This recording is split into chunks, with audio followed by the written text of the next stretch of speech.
All right, let's go ahead and settle back in. So one of the things that I like to do is I like to try and connect the material that we're going to go over with personal experiences that I've had or somebody on the team has had. So this is, I don't even know who that young guy is up there. I've never seen him, never heard of him. That's me at 19 on a C-130. Flying from Kuwait to northern Iraq with Hotel Battery 314. This is the tent that we came to at night. And so I looked at the sergeant. Who was, so what do you do before you go and take over for another company? Is you do what's called ripping, is where you slowly integrate yourself into the missions before you take them all completely over. And so they have you stay in what's called Tent City. So we pull up, got here. I looked at all the holes, looked at the sergeant from the other company. I said, when did that happen? And he goes, last night. And at that moment I was like, we're not in Kansas anymore, Toto. Right? So this is the tent that we stayed in for 2 weeks. That right there is a sandstorm just outside of Baghdad. Right? I'm letting you know, I'm that picture is from the inside of a Humvee. So yeah, not what you want to get caught in. But what was interesting is that every so often, as a way to allow Marines to take a little bit of a break, you would have to stand guard on the interior part of your base. So there's the outer fence line or wall line, then you had your compound, and then you had a guard post, right? It's your compound. And so that was a way of rotating Marines in and out so the stress of combat wasn't so prevalent all the time. And what was interesting is actually, and this is going to sound weird to some of you, there are actually some things I miss about Iraq, right? One of those things is the sunrise and the night sky. There are no trees in Iraq. So all you get at night is just this beautiful picture of all the stars across the galaxy. And so what I was asking when I was in Iraq, as I started to, really ask these deep questions about my faith. Do I really believe what I say I believe? And I asked these questions, say, hey, was this all just an accident, or is there an all-powerful being that is responsible for these things? Because when the stress of combat is not on your mind, you start to ask these existential questions. Nothing will make you think more about life and the meaning of life than bombs going off around you, right? And so you ask these deep existential questions in the privacy of guard duty as a Marine. And, we all have that question. We all ask this question, who am I? Where did I come from and what is my purpose, right? And there are really only two answers to that. Either I am the product of a cosmic accident, or I'm the product of a cosmic designer, right? And so what I want to walk you through here is how can, and this is one thing that we kind of pride ourselves on at the Daily Apologist. We want to equip people to step into the atheist's worldview and show the atheists that even on their worldview, the best case scenario is that God exists, right? So one of the worst ways that you can address an atheist about how do you know that God exists, that wasn't a survey question, is number one answer that I get is people come up to me and they say, this is how you show the atheist that God exists. You go to Genesis chapter 1, and it says, in the beginning, God created the heavens and the earth. Well, what's wrong with that scenario if I'm talking to an atheist? They don't embrace the Bible as God's word. They don't even embrace the Bible as God's word, right? So they'll look at you and they'll say, don't even believe that's real. So then what are you left with? All right. So what you have to do, Acts 17, right? You have to meet people where they are, right? In order that the gospel will change who they are, right? So this is one of the arguments that we like to use. It's called, and don't worry about the highfalutin terminology here. This is simply called the Kalam argument, right? It's a argument from the origin of the universe, okay? It gets its name Kalam because it was the product of an Islamic philosopher back in the Middle Ages that was updated in 1979 by a guy by the name of William Lane Craig. You don't have to copy all that down, just giving you some background. Here's how the argument is set up. Whatever begins to exist has a cause. The universe began to exist, therefore the universe has a cause. Simple enough, right? You can remember that.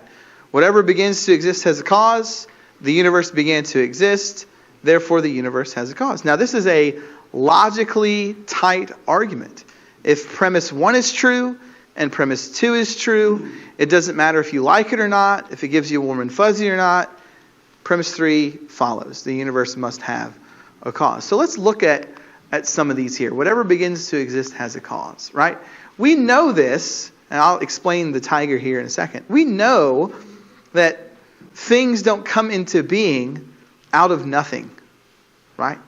Whatever begins to exist has a cause. For out of nothing, nothing comes, right? So what do I mean by that? Our everyday experience shows us this.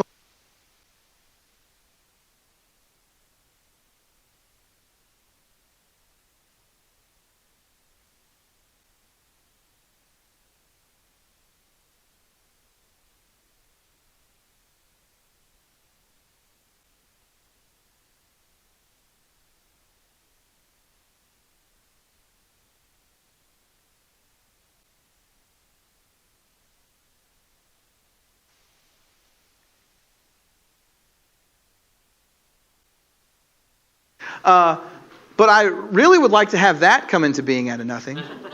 Like in my lap. That'd be so cool to have a brand new Xbox One.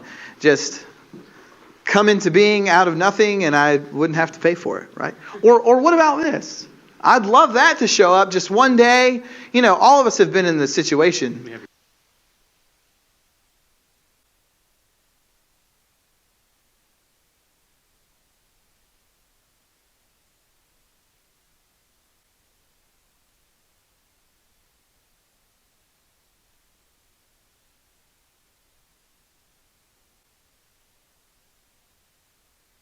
Like 100 zeros popped in after it, and that's actually what my bank account read, right?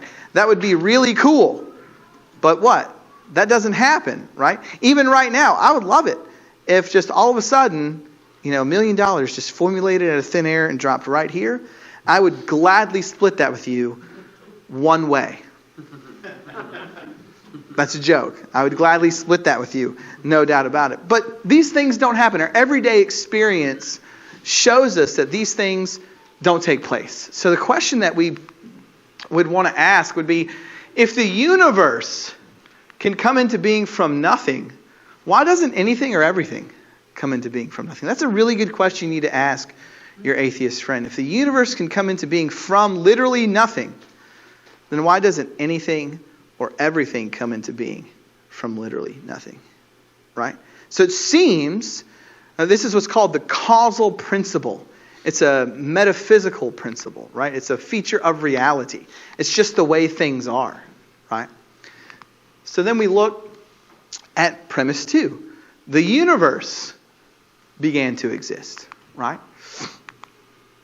So, some of these names you'll be familiar with, some of them you won't be. But why do we have this idea that the universe began to exist? Well, it starts off with Einstein and his theory of relativity that predicted that either the universe was in a state of expansion or contraction. But here's the thing about Einstein. Einstein wanted a static universe. He wanted an eternal universe. So he adds this fudge factor to his equation that gets that. Well, along come Alexander Friedman and George Lemaitre, right? And they say, let's take Einstein's equation at face value. Let's get rid of the fudge factor. And so they predict that the universe had a beginning. And then Hubble verifies that in his telescope. He actually invites Einstein down to look in the telescope. And then Einstein goes on to say the fudge factor was the biggest mistake of my career. But then at the turn of this century, Arvin Board, Alan Guth, and Alexander Vilenkin, none of them Christian, at the 75th birthday celebration of Stephen Hawking, present a paper called the Borde-Guth-Vilenkin theorem, the BGV theorem. And in that, Hawking says the universe is eternal, right?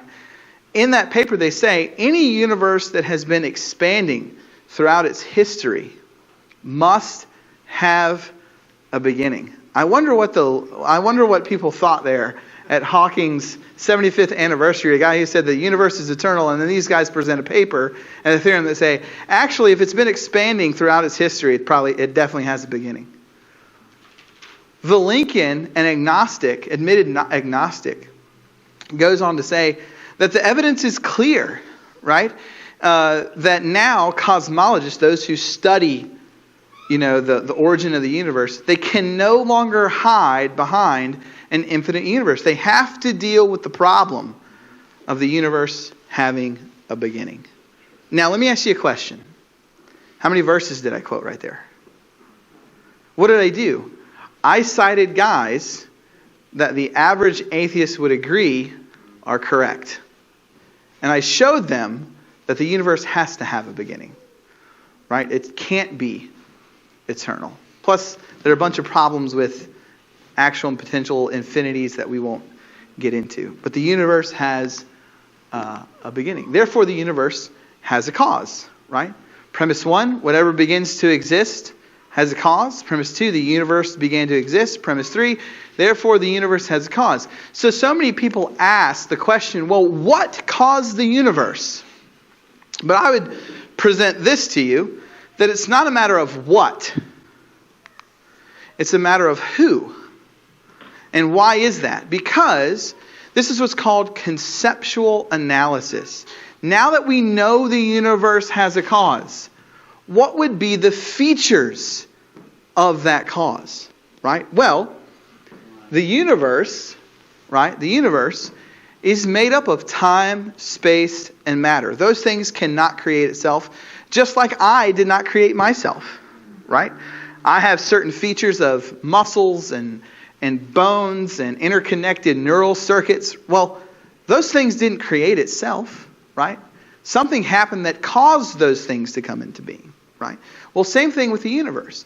If the universe is fundamentally made up of time, space, and matter, well, time, space, and matter can't create itself. So what does that mean? That means that the cause must be timeless, spaceless, immaterial. It has to be powerful, right, to bring the universe into being ex nihilo, out of nothing. And I would suggest that it has to be personal. And this is why I think it has to be personal. Because there are only two explanations of causes.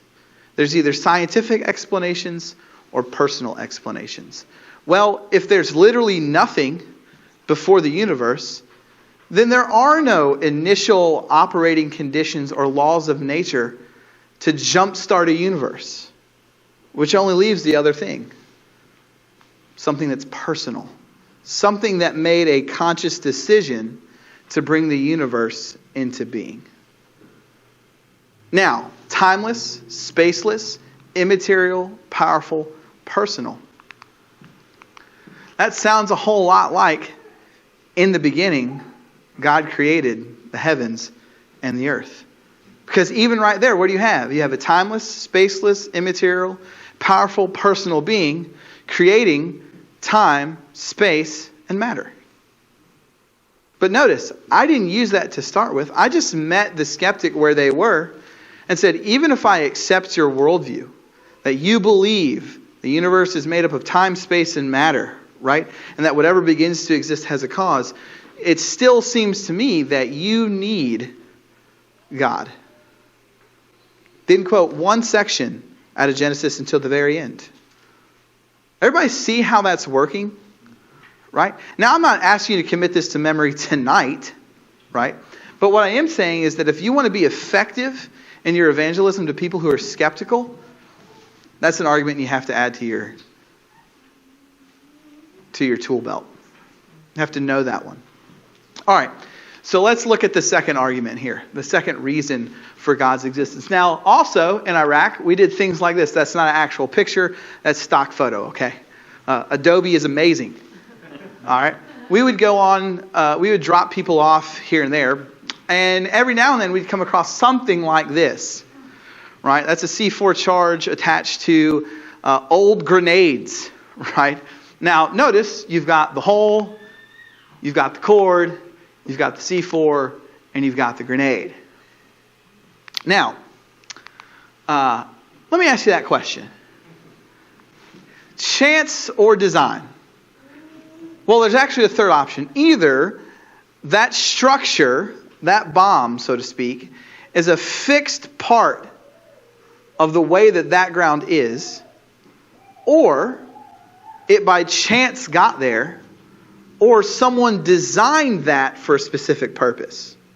Of those three, which one is most likely based upon the features of the ground? Design, right? Design, right? Design. So let me give you another illustration. Let's say that you're playing a friendly game of cards, no money on the line, okay? We're not gambling. No money on the line, and you're just playing, 5-card draw. So you deal them, that's you, that's your cousin, that's your best friend, right? And then your cousin, after drawing a card, flips over a royal flush. It's the best hand you could possibly have in cards, right? It's one to get a royal flush happens 1 out of every 640,740 hands. Pretty improbable, right? So that happened. You say, "Oh well, my cousin got the royal flush." That's crazy, but hey, it happens, right? It's statistically very unlikely, but hey, it's been shown that it happens. Then you deal the cards out again, right? You, your cousin, your best friend, and what do you know? You got the exact same hand. And this just happens over and over and over again. Let me ask you this question here. Would you start to get suspicious that someone had set up the game for your cousin to win every time the cards were dealt? Would anybody just say, "Oh, well, that's just the way the game rolls"? No. You throw down your cards and be like, "You're a cheater.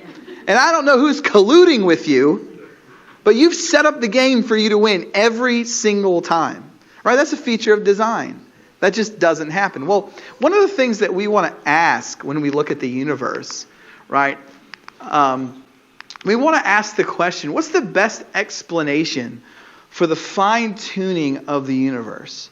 Necessity, chance, or design. Now let me explain some of these terms here. When I say fine-tuning, what I mean is that when we look into the mathematical equations that make up the universe, things like the laws of gravity, right? The weak and strong force, right? That allow planets to either be formed or maintain gravitational pull. Those fall into such a small number that to deviate from those numbers by any significant degree would show that the universe is not possible. That's what I mean by fine-tuning. So we want to ask the question, what's the best explanation for that fine-tuned calibration of the things that make up the universe? We have 3 options: necessity, chance, or design. Now, what are those? All right. So necessity, when someone says that it is necessary for something to be, right? I say it's necessary for you to breathe oxygen to live. What do I mean by that? There's nothing else I can breathe and live. It's not like I could put a mask on and start pumping carbon dioxide through my body and be like, "I'm living a happy, wonderful life." No, you don't live a happy, wonderful life.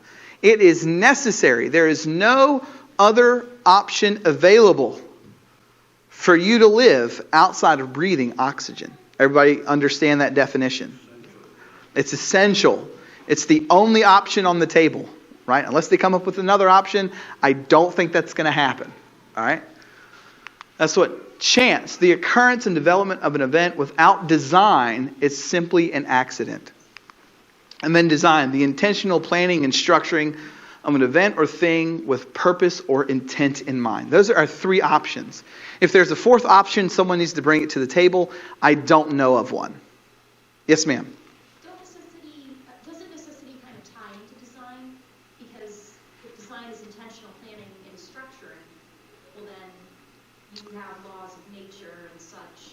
I mean, doesn't doesn't necessity sort of tie into that? Right. So Well, with regards to the fine-tuning of the universe, what we're arguing is that it's made of design, not that what the atheist is going to argue is that the universe can only be this way. There's no possibility that a life-prohibiting universe is even possible. Does that make sense? Oh, so That's what we mean by necessity. Oh, just All right. necessity by itself, not within. Right, exactly. Just necessity by itself. It is just the way that it is. There's no design inference there. Okay. Good question, though. All right. So let's look at things like atoms and galaxies. If the expansion rate of the universe was off by 1 in 10 to the 37th, the universe would not exist. So that's 1 to 10 followed by 37 zeros. Like you'd love to have that in your bank account. Like, I don't think that Jeff Bezos of Amazon has that in his bank account or could ever get there. Right? So that's a pretty astronomical number there. So because if you have a universe and its expansion rate is too slow, then it'll collapse on itself. If it's too fast, then guess what? Things like planets and stars can't form. So you have to have a finely tuned expansion rate just to make sure that you even get a universe to start creating and generating things like stars, planets, and galaxies. Now, here's a really cool one. And I wish I had the coinage to do it, but I don't. What I usually would do is I'd have like $5 worth of pennies, right? And I'd throw them on the floor. I'd specially mark one with a black permanent marker, and then I ask somebody to come up. I'd blindfold them, and then I'd say, all right, find the specially marked penny. And you get a prize. I usually say something outlandish or something like that. And they could never find it, right? Well, think about this scenario in light of that. You know, imagine covering the entire North American continent in dimes and stacking them until they reach the moon. The entire North American continent, not just America. Then, imagine stacking just as many dimes again on another billion continents the same size of North America. If you marked one of those dimes and hit it in the billions of piles you'd assembled, the odds of a blindfolding a friend, picking out the correct dime is approximate to 1 in 10 to the 37th power. So think about that. You have North America stacking it with dimes all the way to the moon. Then another billion continents the same way with a specially marked dime. And they're like, hey, pick out the dime. If they can't pick out the penny, what makes us think that just by random chance they'll be able to pick out the dime? Does that make sense to everybody? See how crazy that is? Right? So, when we look at this issue, the only possibilities are necessity. So if I were the skeptic and I said, well, you know, the universe is just necessarily life permitting, then what the skeptic is saying is that the possibility of a life prohibiting universe was never a part of the equation, was never even possible. But when we look at these types of numbers, as far as what goes into a life permitting universe, we see that it's more likely than not the universe should be life prohibiting, not life permitting.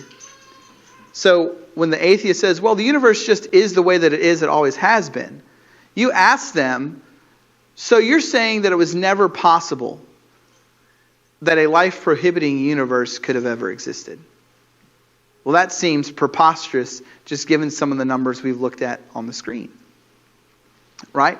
So then you take that same kind of calculation and you look at something like chance. Well, they might say something like, well, the lottery analogy is a good one for design. You know, it's the odds of winning the lottery are 1 in 300 million, yet someone always wins. But what drives up the probability of someone losing the lottery is the number of people that are playing. Now imagine this lottery. You have an infinite amount of numbers that could win the lottery. You have one player, and they win the lottery. Seems like someone set up the lottery for that person to win. Well, how many universes are there? There's only one. There's an infinite amount of numbers for a life prohibiting as opposed to life permitting universe, yet we've won. Seems like someone's rigged that lottery against chance, right? So the only thing that we're left with is design.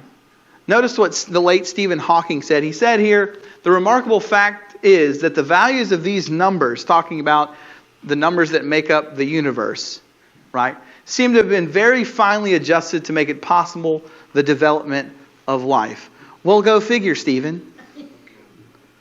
Maybe because necessity and chance don't account for the fine-tuning in the universe.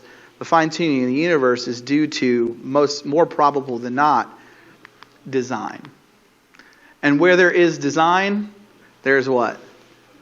A designer. So we've looked at two arguments so far. The Kalam argument, and then this argument is called the fine-tuning argument. What best accounts for the fine-tuning in the universe? Now, the third argument that we're going to look at, and I understand that this is like drinking from a fire hose. I get it. This is the very tip of the iceberg, right? The third argument that we're going to use is not in the realm of fine-tuning or cosmology. It's something that you and I bump into every single day. And it's called morality. See, you might not be somebody who looks through the telescope, looks out at Mars and says, the Kalam cosmological argument. Or, looks over at Jupiter and says, fine-tuning. But every single day, when you wake up and you go to work and you come home, you bump into morality. It is inescapable. Everybody deals with it, right? Now, my favorite is the Kalam argument, but the one that is most persuasive, I believe, is the moral argument. So, when we talk about the moral argument, we're talking about this thing called truth, right? What is truth? Truth is telling it like it is, right? As some of y'all are accustomed to saying, I'm sure. Pontius Pilate asked, what is truth to Jesus? Well, truth is that which corresponds to reality. Therefore, truth is objective, meaning it is independent of how you feel or what you think. 2 + 2 is always 4, even if you hate algebra. Right? Even if you hate arithmetic. Right? It's always going to be that way. You could be jacked up about math. You could hate math. 2 + 2 is always going to be 4. All right? So, what is a moral truth? A moral truth are truths regarding moral principles like right and wrong, good and bad. What we ought to do and what we ought not to do. There's some type of obligation attached to moral right and wrong, moral values and duties. And so we want to ask, do these things exist? And if they do exist, where do we ground those things? Where's the origin of these moral truths that we seem to have? Now, here's the thing. You believe that moral truths exist if you think murder's wrong. If you think murder's wrong, you agree that there's this moral fact that exists objectively, that to kill somebody, to premeditate the death of somebody intentionally is wrong. If you believe that, you believe in moral truth. Congratulations. If you don't believe that, talk to me in front of people that have security measures. Okay? There you go. Y'all got it. All right. You believe that people who have been wrongly imprisoned should be set free. That innocent people who are in jail should be set free. You believe in moral truths. You believe that objective moral facts exist if you believe that people who have been wrongly convicted should be set free. You believe in moral truths if you think that little girl, that's my oldest, she was really young right there. I'm like, what happened now? You believe in moral truth if you think it's wrong to take that child and put her in the medieval torture rack. You believe in moral truth. You believe that there's something objectively wrong about that. All right? If you don't believe that those are moral truths, then you believe morality is either an illusion, matter of opinion, product of culture, or matter of biology. Those are the other options on the table. So let's look at those briefly. Are moral truths just illusions? Well, if they are, this is often referred to as moral nihilism, right? Moral nihilism. Moral nihilism claims that there are no moral truth claims. There's nothing, the idea that something is right or wrong just doesn't exist. It's just a matter of wants and desires. So to say that X is objectively wrong on the moral nihilist position that doesn't even exist.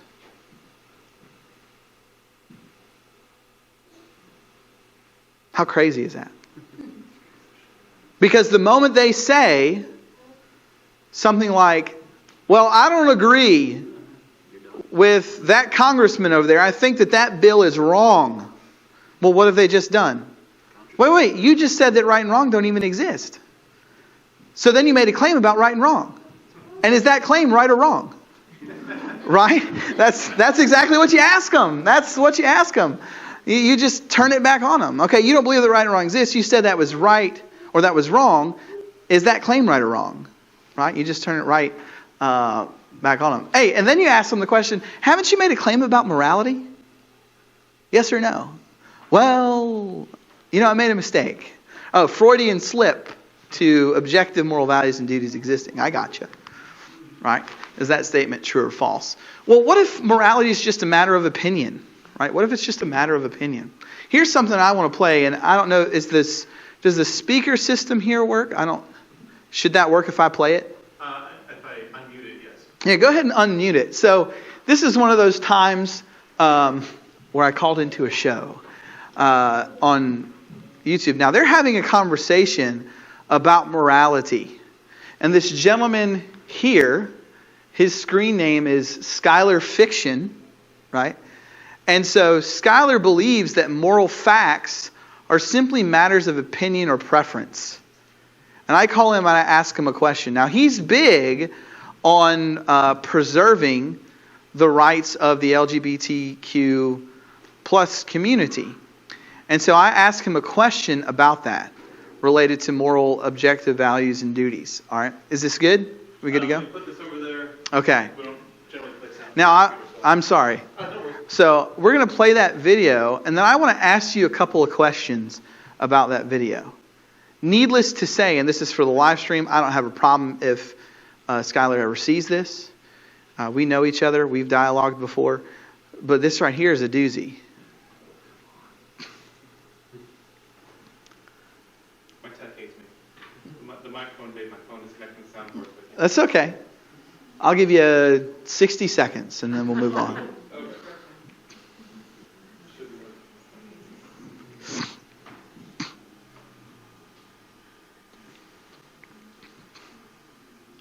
Loading. It's loading. The microphone runs on Wi-Fi, and so it disconnects my phone if I'm too close with it. No, that's fine. There you go. You're good. All right. The Daily Apologist asks, and thanks for your donation, Daily Can y'all listen? Apologist, Can I toward hear the that? platform. Really appreciate it. We need to turn it up. Yeah. You just let me know. Good? Should be. Yeah, good. Okay.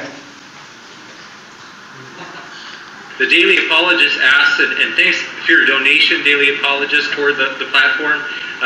Really appreciate it. He asks Skylar Fiction, he says, even if God doesn't exist, why is it wrong to stone gay people if morality is just a matter of preference and no moral facts exist? All right. Did you hear what I asked him?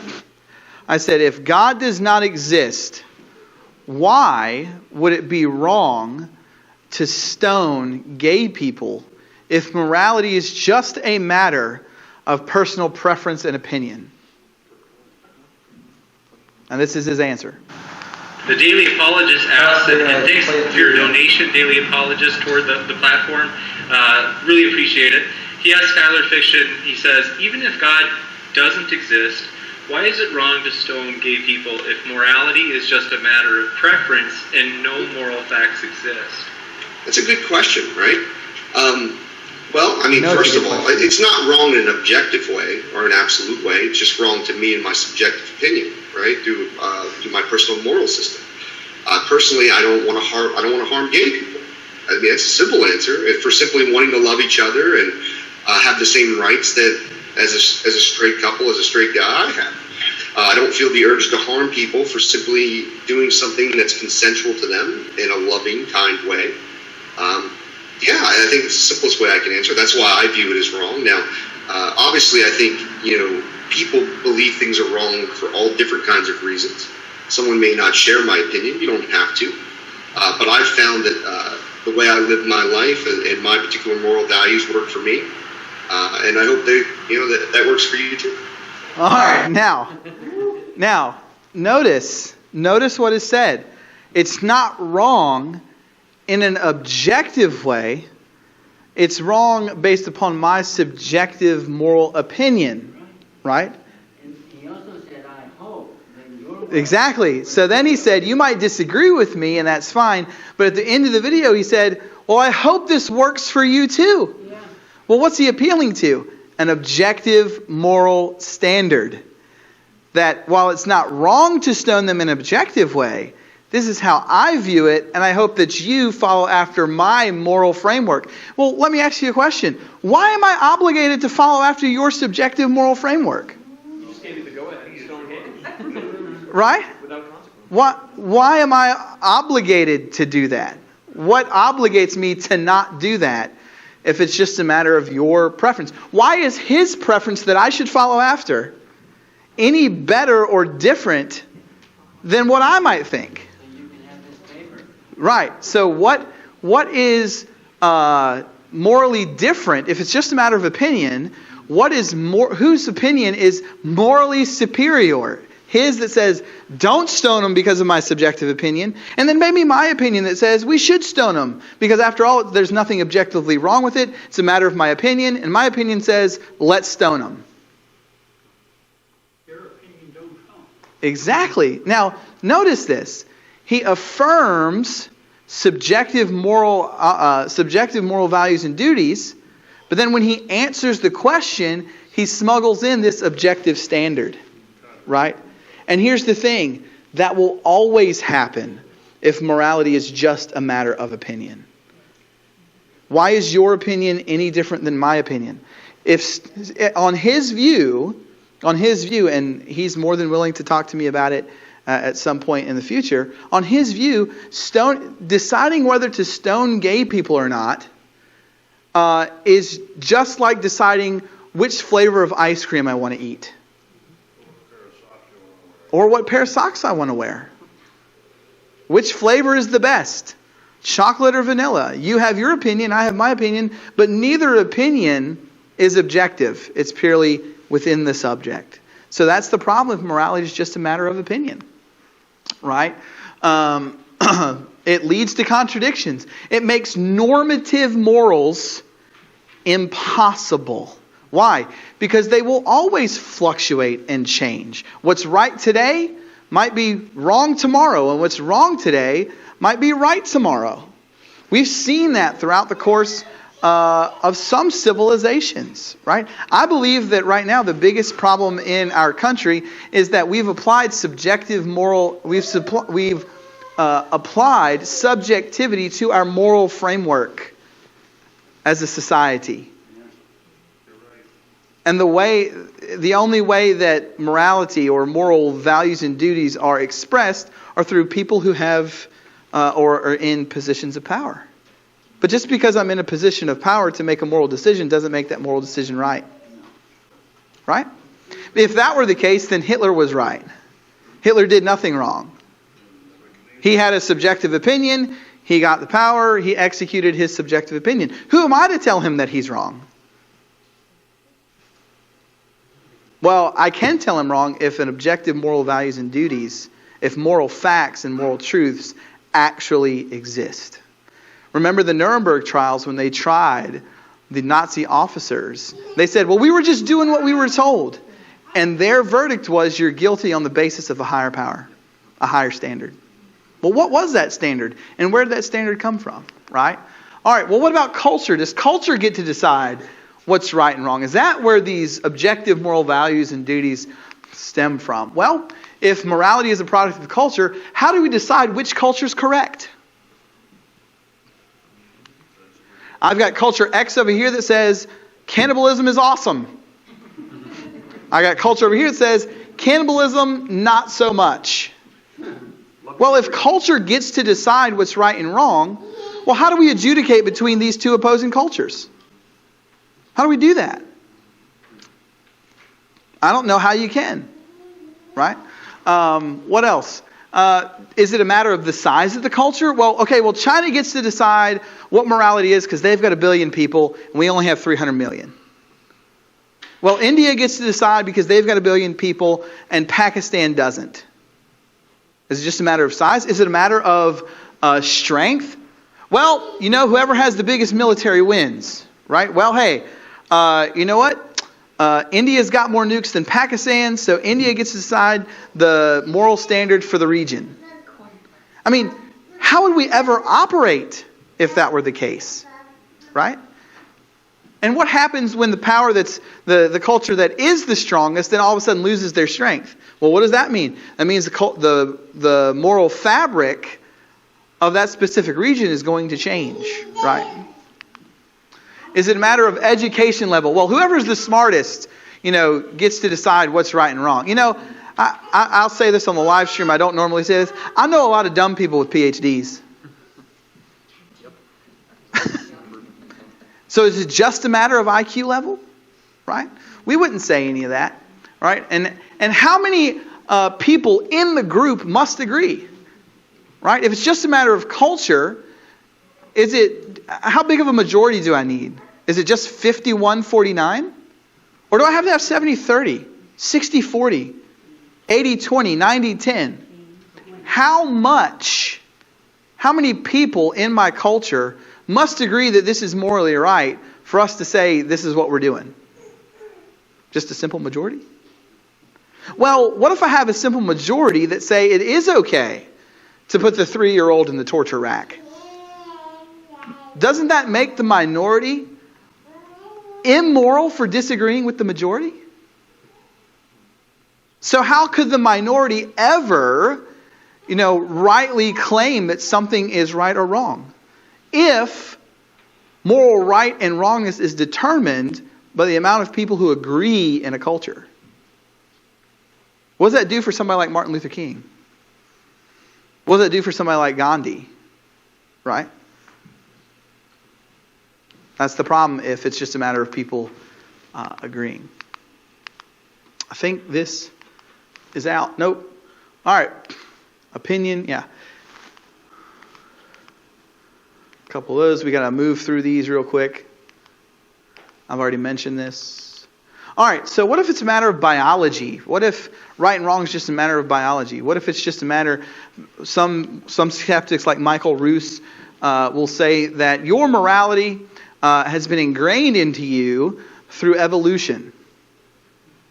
It's been ingrained into you. The way that you act is the way that you act because that's the way that you evolved. And that's the way the human race has evolved. Well, if it's a matter of biology, then who or what obligates me to act morally towards anyone in my herd or somebody else's herd?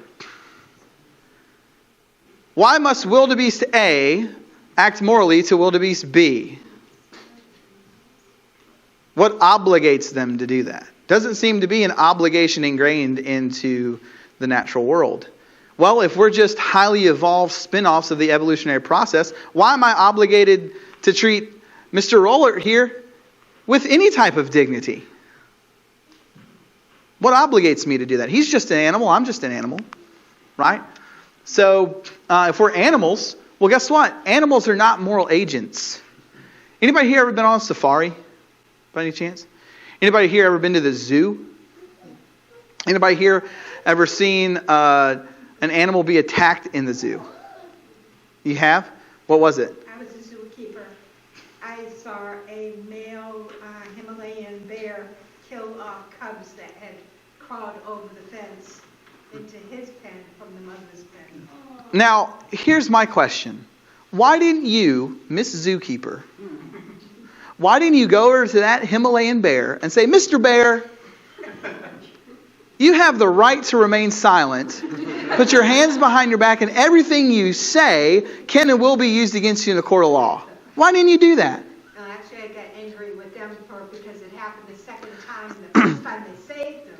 And instead of covering up the pen to prevent it from happening the second time. Well, why didn't Mr. Bear get arrested? He's obviously not of the Bearstein type. So why didn't he get arrested? Because he's not a moral agent. That's right. No safari guide ever looks at the lion that kills the zebra and say, Mr. Lion, I hate to do this to you, but I got to cuff you for murdering that zebra. Well, here's my point. If I'm morally no different than Mr. Bear or no different than Mr. Lion, why does anybody ever arrest me when I kill somebody? I'm just an animal being an animal. Just as a lion is a lion and a bear is a bear. But that's not how we treat each other. We treat each other as if there is this moral obligation, as if we are moral agents. But if I'm just a spin-off of an evolutionary chain, I'm just an animal. And animals aren't moral agents. How could you ever convict anyone without running into the argument before the judge, sir, ma'am, they're just doing what has been programmed into them to do. But doesn't that defense attorneys use people? Sometimes. Now, right, well, that could be a case of a chemical issue, but say something like murder.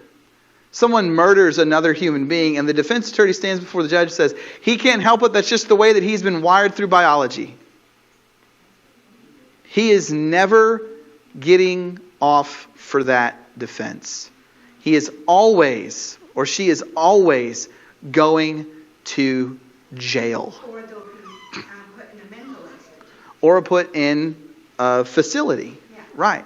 But think about that. Think about that for a second. Think about something like pedophilia, right? Or child molestation. If it was just a matter of biology, then you could never convict somebody for doing that. Because that's just an animal acting the way that animals act. But we never do that. We never do that. Why? Because we all agree that there's a moral obligation between that person and the person that they assaulted. That they are obligated not to commit that type of crime. And so we can't find it in culture. We can't find it in opinion. It certainly isn't an illusion. And biology doesn't explain that moral obligation. So where do these truth values come from? Right? The only logical explanation is that there is this moral law. Right? And where there's a moral law, there's a moral law giver. And so objective moral values and duties, moral truth, stem from or emanate from the ultimate moral lawgiver, God. And He expresses His moral nature through His commands that He's given us. And that's what's called the moral argument for the existence of God. And that by far and away is the most effective argument that you'll ever use.